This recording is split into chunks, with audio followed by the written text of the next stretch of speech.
Hello everyone and welcome back to another video from Apps Academy. In this video, I'm going to show you whether you can add multiple accounts on Snapchat or not. So let's get started right away.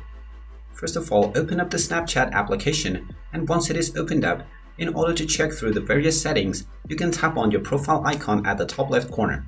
Now, from your profile page, you can see various other settings by tapping on the gear icon at the top right.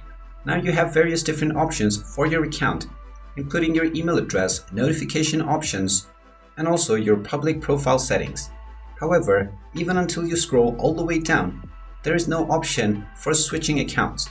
While you can view your login info and also look at all of your data, but no option to switch your account. So this means if you wish to switch or log in through another account, you will first need to tap on the login button and log out from your account completely, and then log in with a different one, which means that there is no option or feature to use multiple accounts at once within the Snapchat application. So I hope that answers your question on whether you can add another account onto your Snapchat app.